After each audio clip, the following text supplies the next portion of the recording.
Vamos começar então a nossa reunião mensal aqui do nosso grupo do NUPEP, junto com a ACD e com o Cacau. É um prazer em que a gente possa, uma vez por mês, discutir as condutas e trocar experiências. Então, eu queria convidar o Dr. Felipe para fazer a primeira apresentação do caso.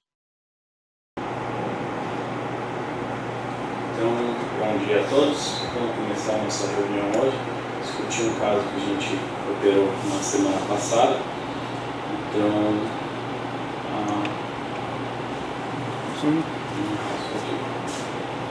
a paciente, então, MRCS, 13 anos, sexo feminino.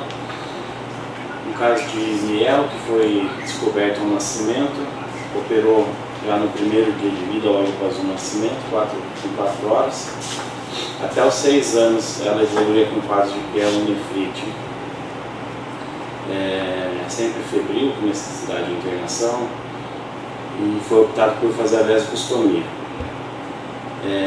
Depois dessa vesicostomia ela teve melhora dos quadros infecciosos, teve boa evolução, investigando sobre o hábito intestinal, no máximo a cada 2 dias, entre um Bristol 2 e 3.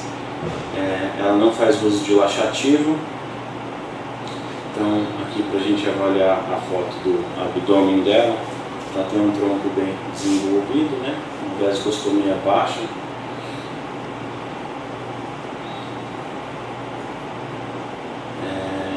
Dos exames dela, então, prévios que ela tinha, ela apresentava um refluxo à esquerda,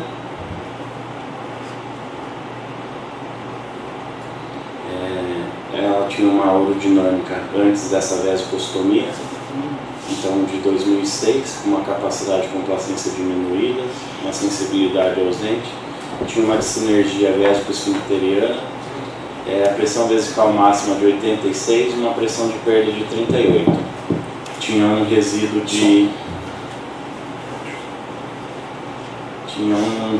de 180 ml que foi retirado por catéter. Então, aqui a gente tem o gráfico, né? Vai passando, pode ir. Então, esse aqui de 2012, após a vesicostomia dela. Então, não tinha capacidade de complacência diminuída, tinha contração voluntária do detrusor, uma perda urinária já com 20 ml, já ficava já extravasando, e uma pressão de perda de 18.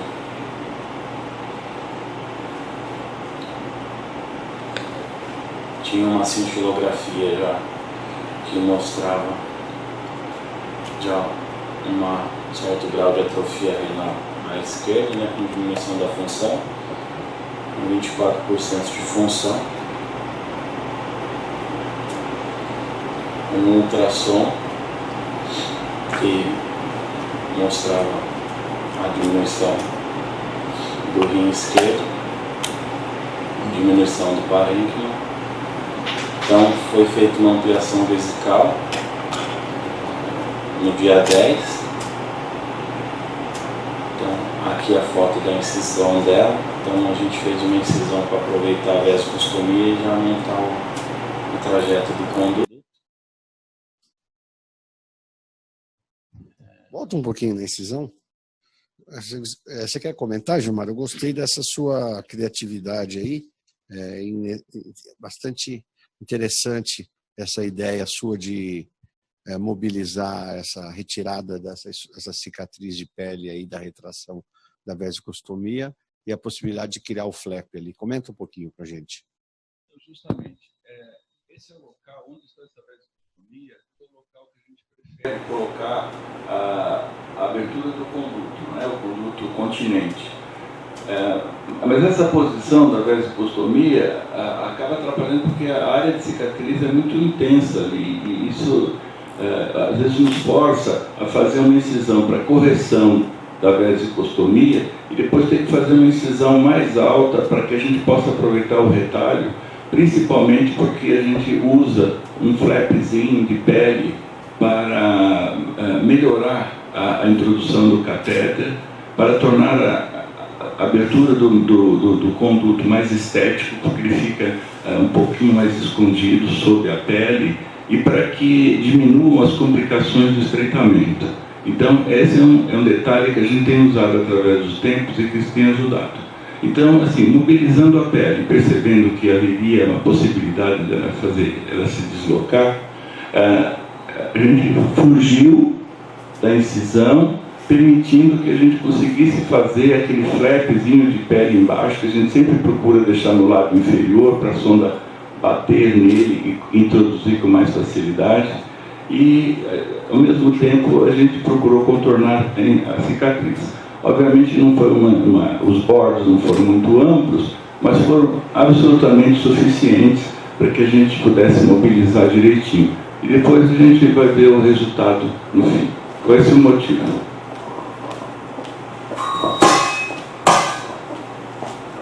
Continuando, então aqui na primeira foto a gente mostra como é que ficou o conduto e feito um mecanismo para diminuir, para angular o conduto, né, na entrada da onde foi feita a ampliação, e aqui mostrando, cruzando as fibras do músculo reto abdominal.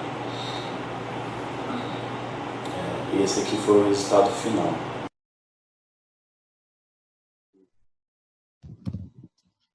Muito bom, muito bom. O aspecto realmente está bem adequado aí esse é uma alternativa interessante que a gente pode replicar e começar a propor então essa série para esse tipo de situação. Pode terminar os comentários. Então, só para a cirurgia, eu fui parte da cirurgia, né? Então eu fiz com o auxílio do Dr. Gilmar. A taça estava de segundo auxiliar, então o paciente evoluiu com uma crise hipertensiva na UTI, por 2 dias ficou lá na unidade de terapia intensiva, fazendo pressão de 18, 19 por 12, mesmo com 2, 3 classes de antihipertensivo, até que ela se ajustou com enalapril, propanolol e amlodipina, aí controlando bem essa frequência. Ela foi embora no 5º pós-operatório, estava aceitando bem a dieta, e já estava com um bom controle pressório. Ele está programado para ela voltar semana que vem para a reavaliação. Um comentário, Gilmar? Não, tudo bem. Infelizmente foi um caso que evoluiu direitinho. Tentou-se investigar o motivo dessa hipertensão no pós-operatório imediato e chegou a conclusão que deve ser de causa renal mesmo, né? A gente não sabe por que ela desenvolveu nesse momento. Mas foram feitos Doppler de artérias renais, etc. E não se constatou nenhum tipo de alteração, mas fez parte de um comemorativo clínico que se resolveu bem. Ok. Muito bom. Próximo caso, então, Felipe? Próximo é da Mariane.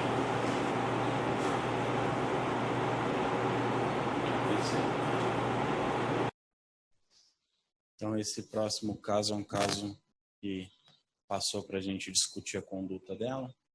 Então, MVLT, 9 anos, também uma mielo diagnosticada no 6º mês de gestação, foi operada já no 1º dia de vida.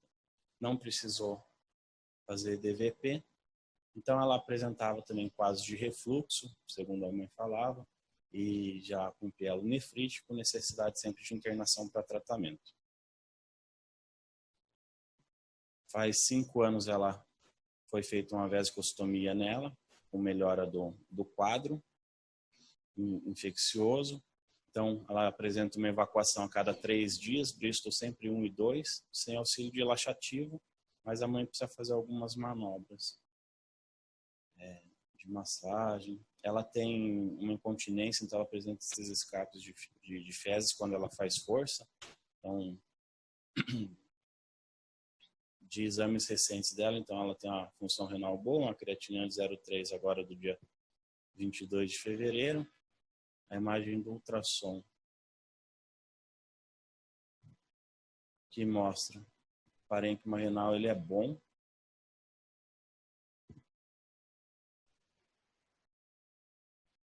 Ela foi feita essa uretrocisto pela vesicostomia, mostra uma bexiga irregular, né?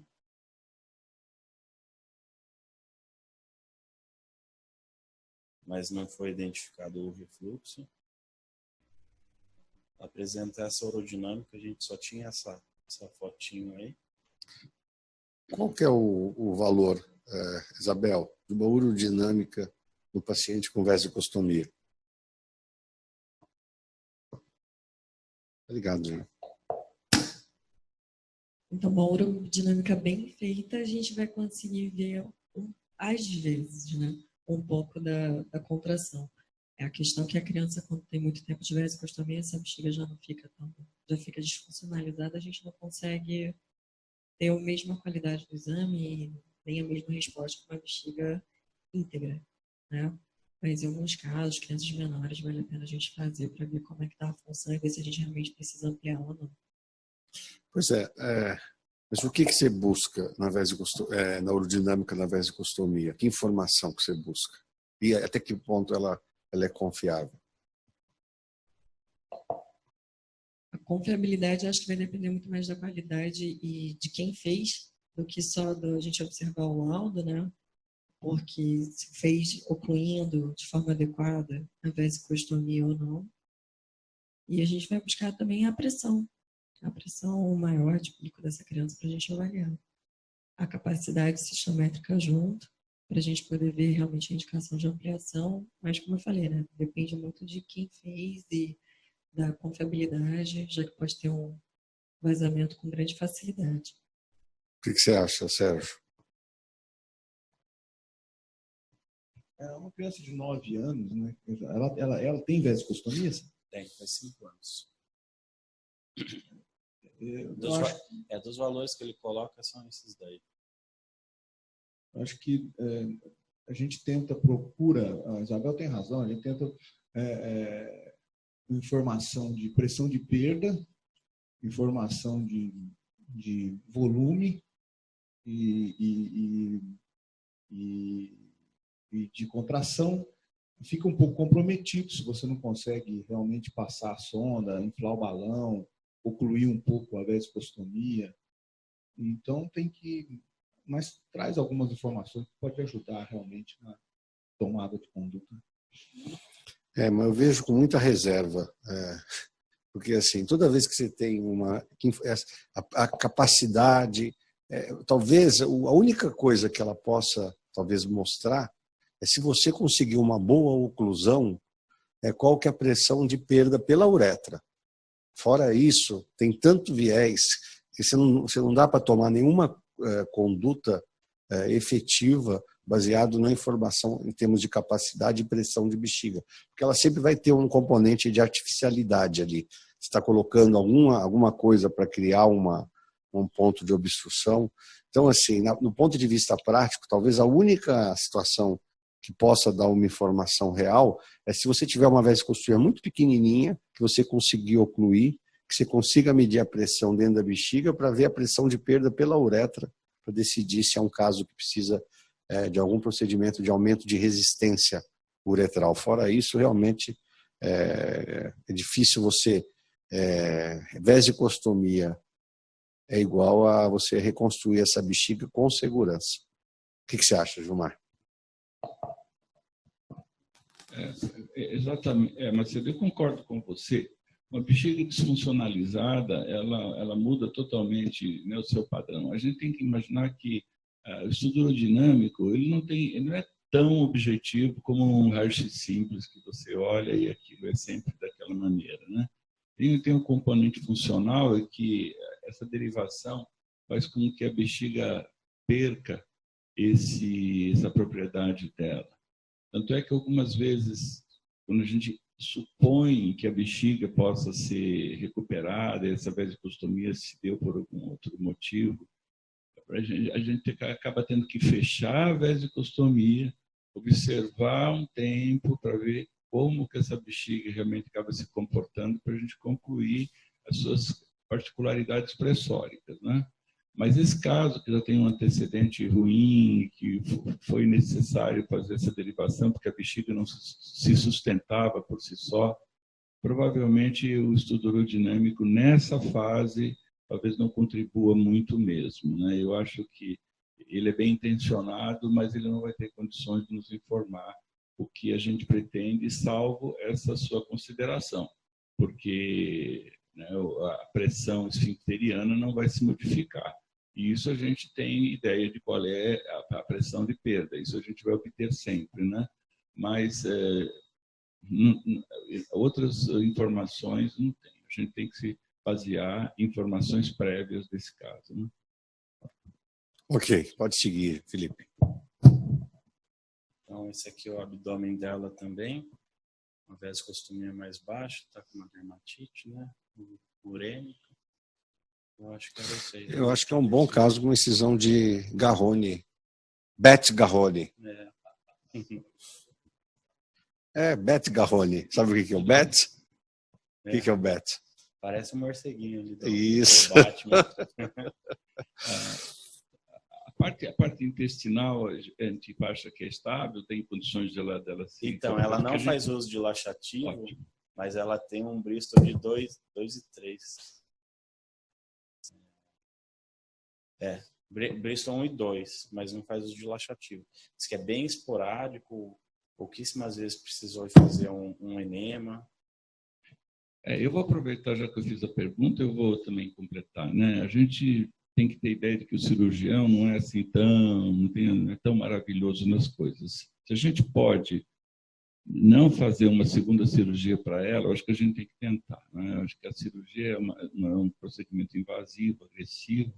E se ela tem recursos ainda clínicos para continuar funcionando no intestino, pode deixar. Eu talvez não fizesse outra.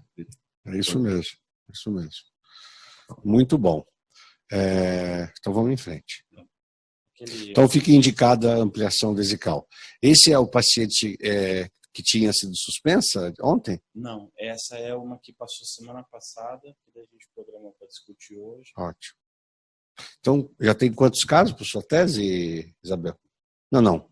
Reais. Operados? 2. Os 2 tinham vesicostomia. E hoje o terceiro. E esse quarto. E a ruivinha é o... Tá bom. Então, o terceiro casinho para discutir é um caso já mais simples. Então, LFJ, 9 anos, um garoto, ele tem uma síndrome genética a esclarecer, tem microdelação e duplicação cromossômica, então, ausência de testículos em bolsas. Aí no exame físico tem um testículo que é tópico, mas a mãe fala que é retrátil, às vezes não consegue palpar. O esquerdo é inguinal. Tinha passado, ficou solicitado para ele fazer um ultrassom, identificou o testículo no canal inguinal, e daí ficou só para a gente ver. Provavelmente vai ter outra cistolito, daí a gente pensou em colocar essas duas que são menores no mesmo dia. Aqui no hospital aqui? Tá. E são doentes daqui da casa? São daqui. Ah, tá.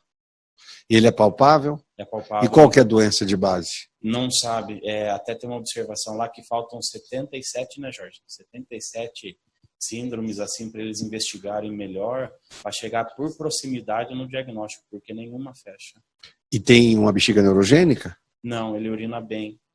Urina bem? Urina bem. Continente? Continente. A única queixa dele é essa parte do testículo.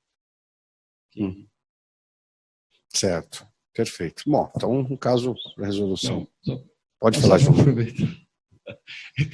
É comum a gente ter criptorquidia em síndromes genéticas? Hã? Eu acho que sim. Exato. São todas, né? E é sempre assim o mecanismo para a gente entender por que o testículo não vai parar na bolsa e tal. Realmente isso ainda tem muitas questões a serem respondidas. Mas o que se sabe é que tem associação realmente com síndrome genética de criptorquidia, né? Só para comentar. Então, enquanto a gente discute aqui, a Tássia pode colocar os casos dela, então, também? Bom, alguma observação? Jorge, você quer atualizar para a gente aí a evolução da sua tese, enquanto a gente discute aqui e a Tássia coloca os casos? Como é que está o andamento, as dificuldades, as facilidades? Bom dia. Bom, a minha tese de mestrado é a validação do questionário Qualas, do professor Conrad. A gente está validando o questionário para as crianças de 8 a 12 anos e de 12 a 17. Quanto à dificuldade, é paciente, mas a cada semana, tanto aqui na ACD como no ambulatório de nefrologia pediátrica da Unifesp, a gente está conseguindo um número bom de pacientes por semana. Eu já tenho catalogado 15 pacientes que fizeram a primeira entrevista e 3 que já fizeram a segunda entrevista um mês após, né? E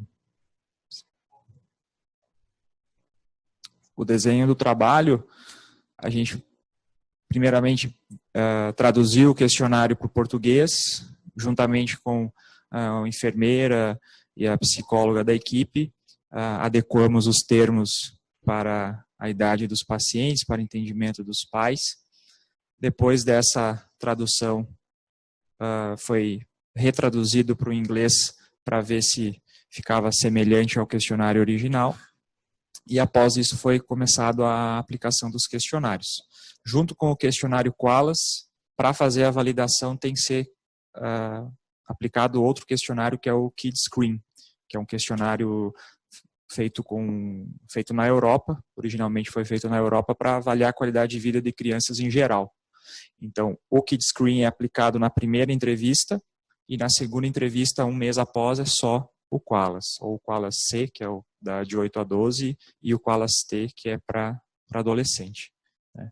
E aí depois da aplicação dos 2 questionários, em 2 tempos, vai ser feita toda a análise estatística para ver a validade, a correlação da aplicação do questionário com os pacientes.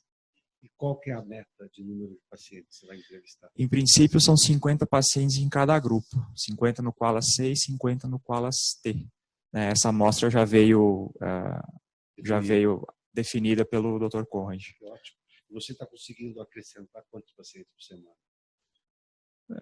É variável, mas começou a aumentar o número de pacientes mesmo com o início da coleta de dados aqui na ACD, né, que tem um centro grande para mielomeningocele, que basicamente são para crianças com disrafismo, mas que a principal doença é a meningo, né? Você acha que você vai conseguir acrescentar uns 10 casos por semana?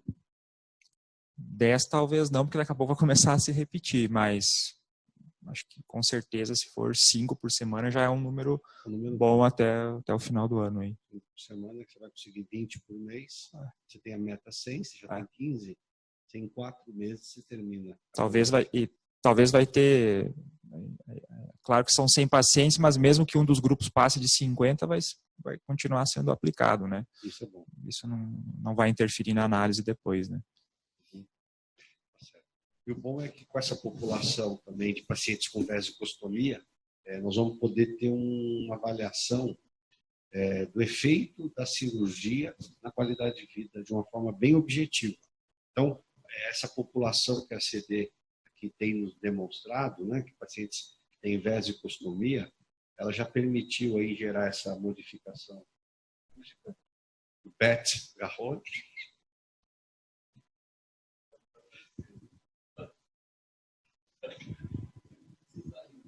É verdade.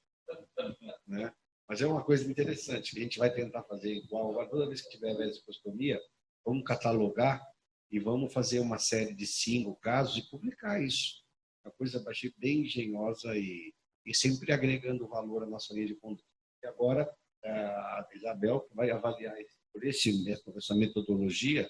Eu conversei com ela ontem, ela não precisa, ela só vai analisar dessa casuística os de vesicostomia com efeito antes e depois. Então também não interfere, são dois projetos independentes e o que também, mesmo se a gente não tiver terminado a validação, mas eu acho que até a sua deve terminar primeiro, a gente coloca que esse é um projeto que já está sendo validado, mas é um questionário mais específico, sim. Então é altamente defensável, entendeu? Como vai ser validado em breve, a hora que está validado o outro por consequência. Então, acho que esse é um projeto que você pode seguir, né? E E agora nós vamos também, com essa população de pacientes ampliados, a gente vai fazer agora um protocolo de acompanhamento de pós-operatório recente das ampliações com urodinâmica, né? Que é uma ideia que talvez o Felipe venha cuidar dela, né? Não é isso? Tá bom. Então, Tássio.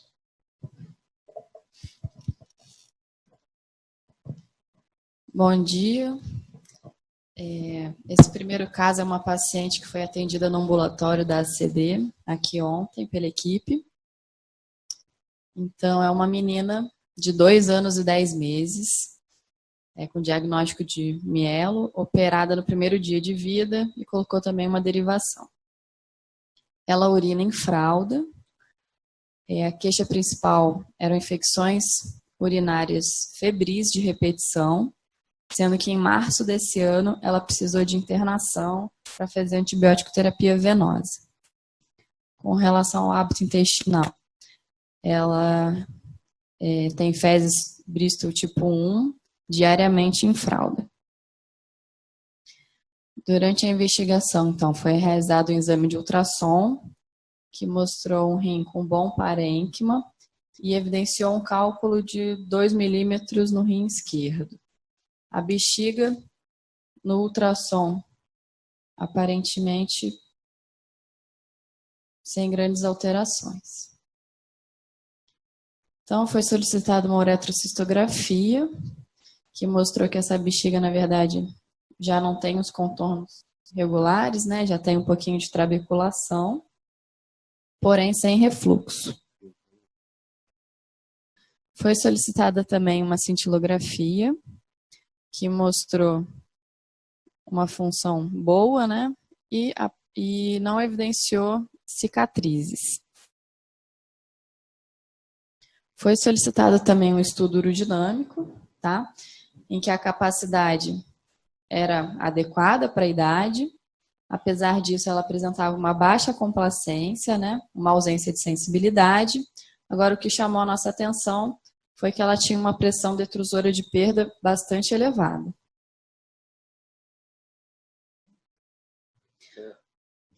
Marcela, você quer comentar esse paciente, em especial esse urodinâmico?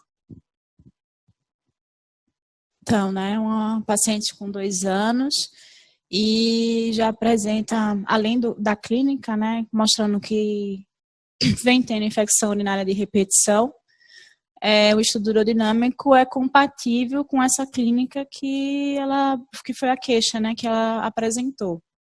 Então, ela tem um estudo urodinâmico ali com uma perda de complacência já importante e a gente percebe que no final do enchimento, a gente vê que não tem, né, hiperatividade, a bexiga praticamente estável ali, a gente vê uma estabilidade mais compatível ali com a pressão abdominal. Então, não tem hiperatividade, mas, embora uma bexiga estável, já com perda de complacência, e no final do enchimento uma pressão bastante elevada, a gente vê ali um patamar de mais de 50, né, centímetros de água, e um registro de pressão de perda detrusora de 81 centímetros de água, isso é bastante elevado, né, então, é uma paciente que a gente poderia classificar naqueles padrões que foram propostos como uma bexiga de alto risco e que precisa ser introduzido o quanto antes a terapêutica.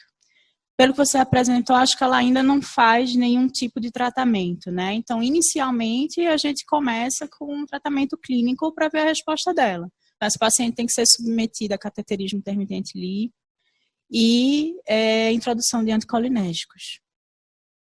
Pelo menos para ver se a gente consegue, às vezes com o anticolinérgico, melhorar alguma questão aí de pressão, algum ganho, embora não tenha hiperatividade.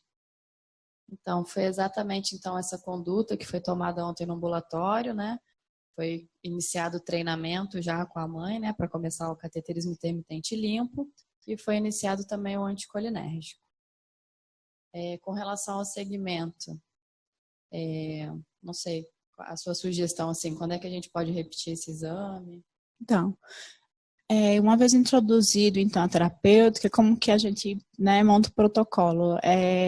A criança geralmente tem que ser vista pelo menos a cada 6 meses, né? como ela já está toda estudada, na uretrite não tinha refluxo ainda, né? Não tinha Ela já refluxo. apresentava uma bexiga irregular, e na última imagem, aquela imagem um pouco sugestiva do colo um pouco mais aberto, talvez caracterizando a dissinergia. Não está aquela imagem assim bem clássica, mas sugere um pouco nessa última imagem. Isso. Tá? E aí, o segmento é com ultrassom a cada 6 meses, e esse estudo urodinâmico, como ela é uma paciente, às vezes, de alto risco, talvez ele até possa ser repetido antes de 1 ano, entendeu? Dependendo da clínica. No protocolo comum, a gente faz um estudo urodinâmico ao menos anual. Mas uma paciente de alto risco, com infecções já frequentes, você introduz o tratamento, ela tem que ser vista pelo menos no intervalo de 6 meses, e a gente pode até repetir esse estudo urodinâmico um pouco mais precoce que 1 ano. Então, Marcela, você que estudou bastante casos assim, eu queria ver o seguinte: nesse caso especial, pergunto então para a Tássia, tem avaliação de resíduo pós-miccional? Nesse menino, sabe quanto que tem de resíduo? Não. Tá bom. É que não foi citado, tudo bem. A outra pergunta é assim: a partir dos 6 meses, eventualmente, a gente começa a fazer cateterismo intermitente limpo para as crianças que precisam, não é? Então, quando a gente tem a possibilidade de fazer o estudo urodinâmico e investigar o padrão da bexiga, o estudo pode ser bem precoce. Naqueles pacientes que a gente vem acompanhando, né, que montou o protocolo direitinho, ele pode ser tão precoce quanto 3 meses, aí a gente tem feito. A gente só evita fazer no 1º ou 2º mês de vida devido a grande instabilidade e hiperatividade que ainda pode ser presente nesses pacientes até um pouquinho mais velhos. Mas, assim, e fazendo precoce, dependendo do padrão do estudo urodinâmico, se é um padrão como é mostrado, né, nesse estudo, um padrão de alto risco, você deve instituir a terapêutica precocemente também. Então, até mesmo antes dos 6 meses. Então, assim, a minha pergunta gira em torno do cateterismo, né? Obviamente, crianças que sejam retencionistas, né, a gente deve começar logo, porque não vai deixar o resíduo importante. Por isso que eu perguntei no resíduo dessa criança aí, mas não tem importância. A pergunta seguinte é: com que frequência você faz, aliás, eventualmente você adota cateterismo para crianças pequenas, com menos de 1 ano? A frequência do cateterismo? Por dia. Eu acho que segue o mesmo padrão. A gente faz em torno de um cateterismo a cada 4 horas ou 5 ao dia, né? Não, assim, porque a gente sabe que crianças pequenas urinam quase cada hora, né? Essa é a fisiologia da criança, né? E esses espaços, o espaço entre as micções, eles vão aumentando, tá? Talvez assim, né, por volta de 2 anos, isso já esteja um pouco mais regulado. Mas assim, aqui a gente quer entender se a gente não quer expor essa criança a pressões altas no momento da micção, se talvez a gente não devesse, para crianças menores, ter que fazer o cateterismo mais cedo, se isso tem influência clínica, tem uma influência no resultado final. Porque ela espontaneamente teria que urinar mais vezes, né? E o que a gente não quer é que ela atinja essa pressão aí de 80 ou mais do que 50, como apareceu nesse caso, né? Mas tá bom, obrigado. Viu? Faça a pergunta. Qual que seria o momento assim da gente avaliar uma vesicostomia nela? Quer responder? Inicialmente, Felipe, a gente sempre tenta algum tipo de terapêutica, né? Então, essa paciente, infelizmente, tardiamente, né? Chegou já mais tarde. Ela ainda não tentou nenhum passo. Então, acho que a gente pode dar o primeiro passo, que são os cateterismos, né? Se a paciente apenas com cateterismo anticolinéstico, ela não responde bem, ela permanece num quadro de infecção urinária de repetição, aí eu acho que a gente pensaria nessa possibilidade de vesicostomia, né? E ainda assim, para os pacientes, assim, mais jovens, né? Porque se ela é um pouquinho, não tão mais velha, mas um pouquinho mais velha, doutor Macedo, e o grupo já tem experiência aí às vezes, de ampliação vesical, né, de condutas mais definitivas em pacientes de 5 anos de idade, às vezes você pode, inclusive, até pular essa etapa, né? E a vesicostomia ficaria indicada, então, para essas crianças ainda bem jovens que estão refratárias ao tratamento clínico inicial. Volta o urodinâmico, Tássio, por favor. Veja, indicação de urodinâmica, hoje a gente tem feito precoce, Gilmar. Se é possível, um paciente de São Paulo que vem numa consulta, por exemplo, com um mês, a gente pede para voltar com 3 meses. Esse é o conceito que a gente tem adotado. Com relação à fisiologia, né, de uma bexiga ainda em fase com hiperatividade fisiológica, você tem razão. Mas quando você vai fazer uma interferência, você raciocina em termos da máxima capacidade esperada para a idade. Até porque você vai introduzir medicamentos que vão tentar levar essa bexiga, inibindo esse componente de hiperatividade, ou seja, tirando a não inibição fisiológica da criança. Então, você traz para uma situação de cada 4 horas de intervalo, que é confortável, né? Com relação à pressão que ela atinge e essa imagem do colo, fica caracterizado, então, um padrão de dissinergia com alto risco, né? E esse padrão já está muito bem assim, reconhecido.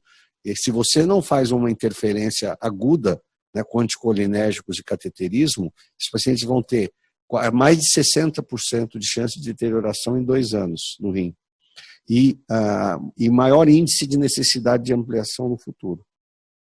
Isso é um trabalho clássico do grupo de Boston, da Harvard, do Stuart Bauer. Então, por isso que a gente tem essa conduta imediata. Há quem também faça o cateterismo e sem se basear em estudo urodinâmico em todo o paciente e depois vai vendo pelo volume do resíduo do cateterismo, ou seja, se a fralda estiver molhada e tiver baixo o resíduo, aí suspende. Então você tem, na verdade, 2 condutas, essa baseada no estudo urodinâmico e essa baseada em cateterismo para todo mundo e depois você vai tirando alguns no meio do caminho. Nós preferimos essa indicação baseada na personalização do caso. Com relação à faixa etária, se a gente consegue manejar clinicamente, então nesse caso você tem que partir para a primeira linha de conduta. Só que o que está demonstrando aí é um déficit de complacência. E o Retemic, ele reage mal a isso. Mas é claro que você nunca vai fazer nada antes de começar. E aí, quando você indica e esse paciente teoricamente está sob risco, você vai monitorar o trato urinário alto e vai repetir essa urodinâmica no máximo em 6 meses. Como ela tem 2 anos, né? 2 anos e 5 meses. Tá.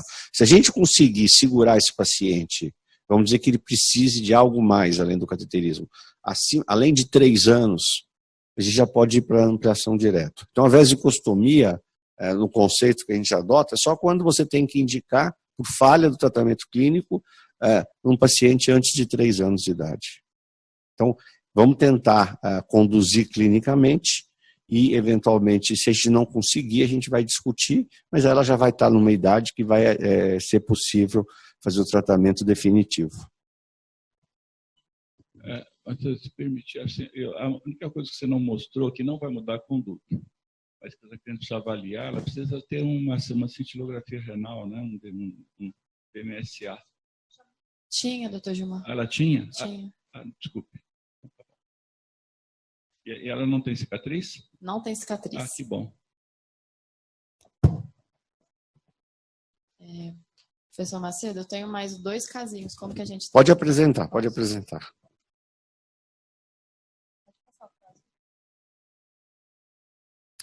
Nós já fizemos contato com o Dr. Pankaj Kumar, ele está tentando logar, ele deve entrar em breve, acho que vai dar tempo dele apresentar a aula dele.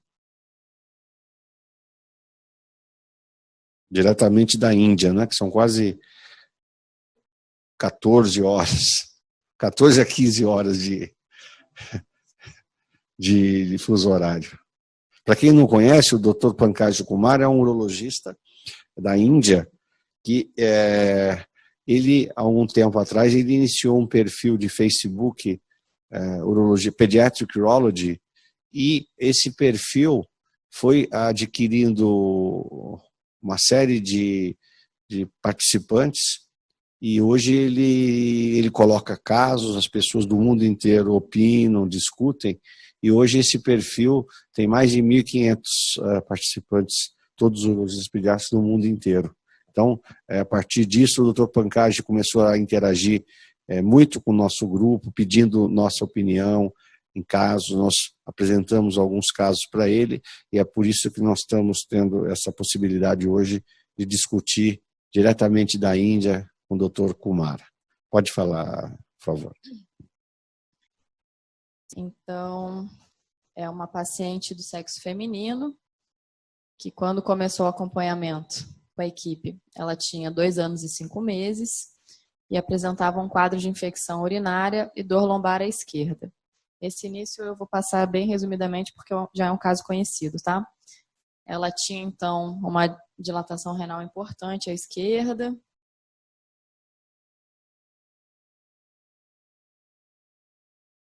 Tinha esse padrão na cintilografia, que é a visão anterior e posterior pós-micção. E por conta disso foi indicada uma pieloplastia esquerda, que foi realizada então no ano passado. Aqui rapidamente as fotos da primeira cirurgia. Acontece que no pós-operatório, nos exames de controle, ela apresentou quadro de infecção, né? E o ultrassom mostrou a dilatação ainda muito importante.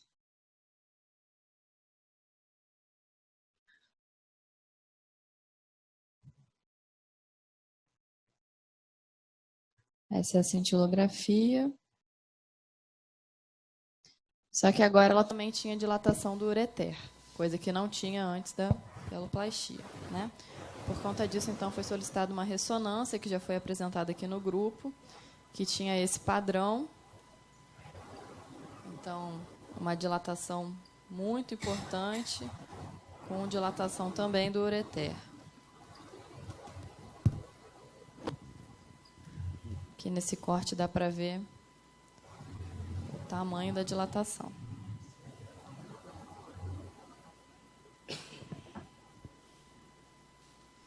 Então, esse caso já havia sido discutido aqui em sessão, né? Depois dessa ressonância, então, como que estava o quadro clínico, né, da paciente? Nessa época, ela já estava com 3 anos e 6 meses, vinha fazendo, então, antibiótico profilático, sem quadros de infecção e assintomática. E aí foi discutido, né, o que fazer. Foi decidido, então, fazer uma pielostomia. Então, esse foi o procedimento realizado há 2 semanas. O relato da cirurgia é que foi retirado 1.500 ml, né, Felipe? 1.000 ml. Então, assim, era um rim que estava sob muita pressão e foi realizada, então, essa pielostomia. E eu trouxe, então, para a gente definir qual vai ser o segmento, o que a gente vai fazer de exame agora para ela, qual é a programação. O que você acha, Jorge? Esse é um caso remanescente da época de vocês aí. Feita a pielostomia, qual que é o próximo passo? Bom, a suspeita pelos exames iniciais era somente de uma estenose de Jupe, nenhum exame de imagem pré-operatório demonstrava dilatação do ureter. Porém, a pieloplastia com certa dificuldade, mas mesmo no transoperatório não era visualizada uma dilatação do ureter. Agora a suspeita é que essa paciente possa ter, além da estenose de Jupe, uma estenose de Juve ou algum outro estreitamento do ureter. A gente precisa avaliar, aguardar essa pielostomia fazer a função dela, que é tentar que o rim esquerdo mantenha um pouco de função, e podemos repetir a cintilografia DMSA pelo menos depois de 3 a 6 meses do procedimento e avaliar esse ureter adequadamente para ver se tem alguma necessidade de reimplante do lado esquerdo. Hello, Pankaj. How are you doing? Can you hear us? Yeah, sir. I'm listening, sir. Can you hear me, sir? Oh, yes. Now we can hear you perfectly. It's an honor to Okay. have you here among us, and I'm glad that you managed to join us. And just yes, show, sir. Thank just you show, so much. show everyone the tour. Silvio, join our team. I'll just introduce you my partners here. We are in our group. We are in 5 pediatric urologists. That's Marcela, who is a junior assistant of the group. He's Hello. the junior one in the staff. That's Dr. Jorge Pompermaia, which was fellow last year. He's doing academic thesis. Dr. Felipe Dini, who is our present fellow. That's Okay, me. That's Sergio Ottoni. That's our staff here. And that's Isabel Silva, who was fellow last year. This year, she is doing research. And Dr. Gilmar Garrone, who is also staff here. And and that's Tassia. Tassia is our present fellow too. So let me just to warm up before you give your talk. Let me just show you this case for you to do some comments, and then we can move to your talk. Okay? I will just summarize this case. Pode retornar? Come back, please.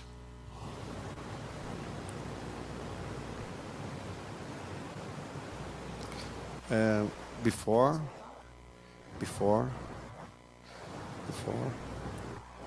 Okay. This is a 2-year-old girl who had febrile pyelonephritis and lumbar pain. Kumar, Pankaj, next, please. Yes, sir.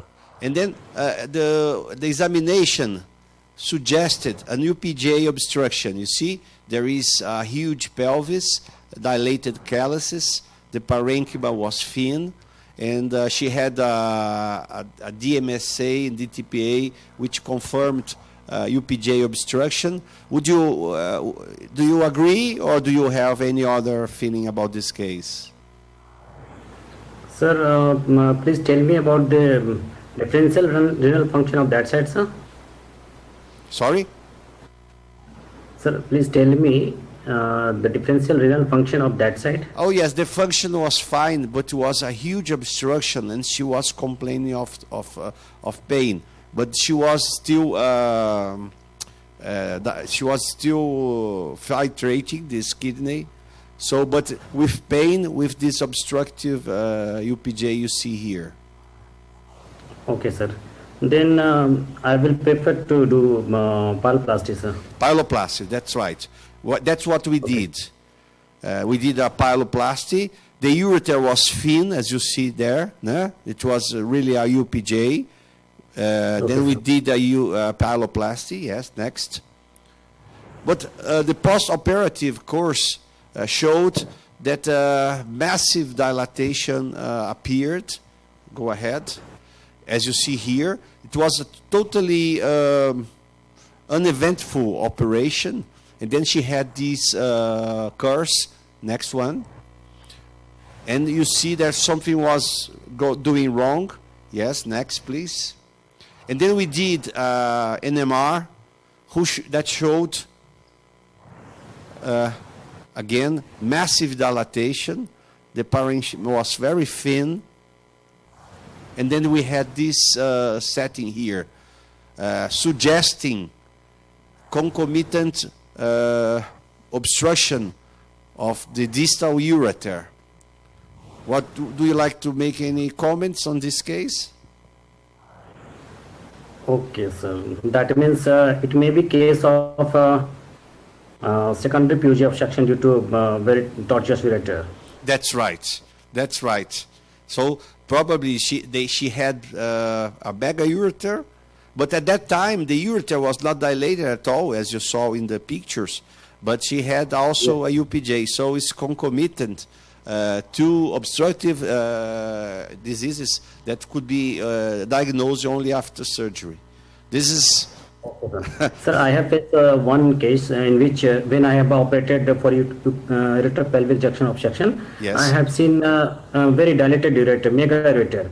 and it was mainly due to ureterovagal junction obstruction. Yes. And due to toxicity of the ureter, it developed uretero-pelvic junction obstruction. That's fine. So this case we did a diversion to see if the kidney will improve. We did a pilostomy, just to wait some time and see if we can repair it later on. That's what we decide for this case. Okay. But in my opinion, sir, if differential renal function is good, GFR is good, then I will first I will do at the ureterovagal junction. Yes. And then next on uretero-pelvic junction obstruction, sir. All right. Okay. Okay. Fine. So this is a warm up. Now you have a presentation on hypospadia for us. Is that correct? Sir, I have no slides because I am not familiar with this side, sir. Yes. So you can. Recently, I have sent you one case with distal hypospadias with Bernard's gerotic obliterans. Yes. So let's do it differently. I have one case here of hypospadia, and we will focus on this case. Tassia will present to you, and then you tell me what's your opinion for this case and how would you assess, and then we can discuss this case based on your expertise, okay? Okay, sir. All right. Tassia, can you talk in English? I can try. Yeah, okay, she'll try, okay? She's very shy, but she'll try to speak in English.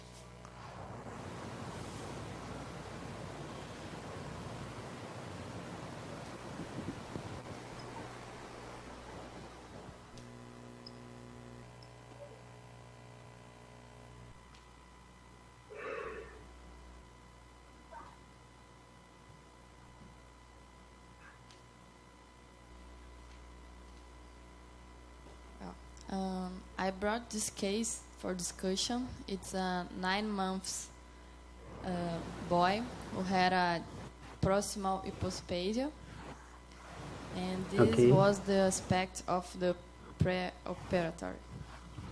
Okay, Kumar, can you describe your impression about this case? What do you think it's important when you take your decisions, and how would you assess and treat this patient? Sir, tell me about, because on this view, I can't tell about the body of the curvature. Penis, sir. Okay, you have more slides to show him how curved was the patient? The other pictures are of the surgery. Our surgery. Well, how many degrees? I think it was, there is a traction here, but there was really massive curvature. There should be about more than 44 degrees curvature. So it's scrotal hypospadia, some sort of penuscrotal transposition, the urethral meatus in the mid-scrotal area, and a relatively good size penis. The glans was not was conical. It was not that depression that you see. So from the aspect of the glans, it was not the most favorable one. So based on this, what would you do, Kumar? Sir, in such type of cases, I have one choice, that is I prefer usually single stage ducted urethroplasty, sir. You go for single stage ducted, tubed urethroplasty? Yes, sir. Okay. I will use for tabulation inner prepucial flap, sir. All right. Okay. So we'll show you. Actually, Kumar, this tubed ducted. There are some. I have some concerns. I don't know what's your experience with this technique, because the literature suggests that there is a higher stricture rate. Do you agree that, or how is your experience with this method? Sir, in my experience, result with duct urethroplasty is very good in comparison to other methods, because inner prepucial is basically local tissue. Okay. And in that situation, I have some advantages over the other flap like buccal or lingual mucosa. Sir. Okay. And when first I spatulate the proximal original meatus, and then we do anastomosis, and then it is covered with the tunica vaginalis barrier flap. Mm-hmm. Then result is good. That's nice. Okay. Actually, we also like to do one-stage procedures. We have published one method. I don't know if you are familiar with, which is the 3-in-1 surgery, in which when we have to section the urethral plate, we reconstruct it with a graft, a buccal mucosa graft, and then I bring also inner prepucial as a non-lay, and then I cover with a second flap from tunica vaginalis. We had good results with this, but recently we are also using for cases the 2-stage procedure, and then I'll show you how we treated this case. Okay? Okay, Tassia.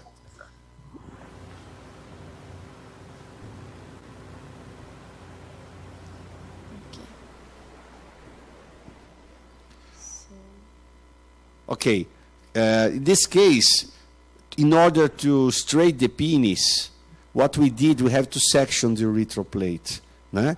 And then the defect, as you see here, and you see there is a flap from inner prepuce that we brought it, the flap, but place it as a graft.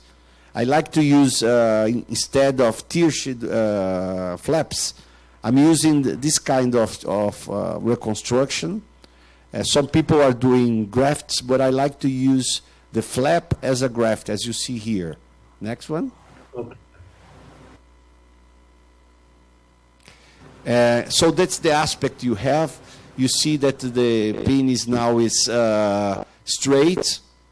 We opened the glans very widely, and we managed to place this flap from the inner prepuce, but place it as a graft. So we have this nice new urethral plate that we can use for the second stage. So there are many possibilities, but we like to do this when we are not doing one stage, and the other possibilities as the one you use. Well, that's an illustration of the case. Do you have any comments, Kumar?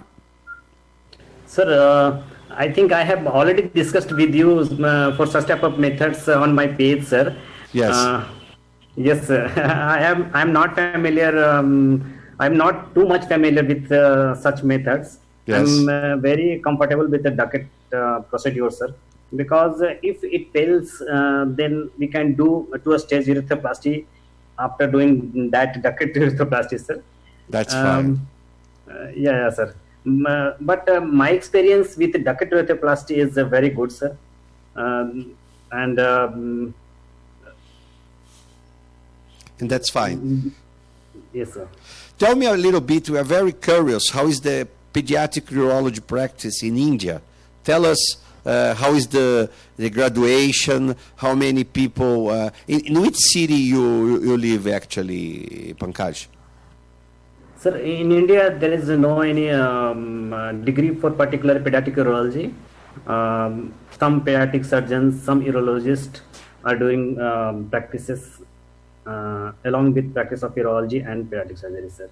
There is no separate branch as a pediatric urology, sir. So there are people from pediatric urology, from urology and from pediatric surgeon too? Yeah, sir. That's good. And how many years is to be a pediatric urologist in India? Yeah. It takes, how many years it takes? Sir, your voice is not very clear, sir. Please repeat again, sir. How many? Your voice is not very clear, sir. The question is not clear. How many years you take in medical school, in residence, and your to be a pediatric urology in India? What's the time you take? Sir, 5.5 years for MBBS, 3 years for MS, then 3 years for senior residency. Yes. Then you can do practices in pediatric surgery or urology. Wow. Then you can do practices in pediatric urology, sir. That is 14 years, more or less, 15 years. Sir. Yes? Yes, sir. Okay. Okay. Tell us, Pankaj, about the project, your Facebook profile that is very successful, and you're always presenting cases and stimulating people to discuss. Tell me how it started and how you made it so successful, and people from all parts of the world are commenting on your cases and everything. Tell us how it started and how is it now. Thank you so much, sir. First, I have created this page only to connect the people all over world. But day by day, the number of people becomes very large. And even I have connected to so many people, including Snodgrass, Nicole Corwin-Bush, Antonio Macedo, your friend Emilio, like so many people. And truly speaking, I have learned a lot of things from these people. And this is only due to this page. I have just created a platform to just collect these people on a single platform, sir. And truly speaking, I have learned a lot of things from you, like erythroplasty and so many things, sir. And I'm feeling very good, sir. Okay, thank you very much. It was really an honor, Pankaj, to have you here. Okay, I hope that we can meet personally in the near future, and we will be in touch discussing the cases that you present. And thank you very much for being here with us, and I hope we have the manage to meet personally soon. Okay, you can count on me, and you can count on our group all together. Okay, thank you, sir. One minute. Just I want to discuss one case. I have just operated distal hypospadias with balanitis gerotic obliterans. Okay, tell me how do you treat distal hypospadias? What are your concepts, and how do you? What are your impressions? What your experience and your thoughts about distal hypospadia for us? How do you select the technique and other things? Sir, mainly I am doing 2 methods. That is the TIP and MACPI, sir. And when meatus and urethra is mobile, skin is mobile, and position of meatus is subcoronal or granular, then I usually prefer MACPI, sir. But if urethra is not mobile, skin is very tethered to urethra, then I do not prefer MACPI. Rather, I use TIP, sir. The TIP, okay. Yes, okay. sir. All right. And I have sent you the images of that case, sir. I have planned to do MACPI, but you can see that image. Skin is very tethered to urethra. Just you can't lift the skin from the urethra, and urethra is not very much mobile, sir. That's why I have changed my operative procedure to TIP on OT table, sir. Okay, but I'll just give you a tip. When the urethra is very mobile, what you can do, that's what I tried to discuss with you in the last case you presented. Yes, sir. Because the MACPI, it looks nice in the beginning, but if you just feel that the coronal hypospadia is fine, is mobile, if you just disassemble the glans and open it very widely, like you will do in the tip, you can move cranially the hypospadia and make a nice shape with a very nice glandular aspect. Okay? So when you're doing a next case, try to do this. Instead of doing just the magpie, which is an optical illusion, try to move it without putting sutures in the urethra, and you reach a very nice cosmetic effect with very minimal complication rate. That's what I've been learning. I used to do a lot of tips that I'm not doing anymore since I started this procedure. So, okay? So this is just a tip. Okay, Kumar? Okay, sir. Okay, so thank you very much. This conference will be recorded and it will be possible to be seen by the urologists in Brazil, in the world as well.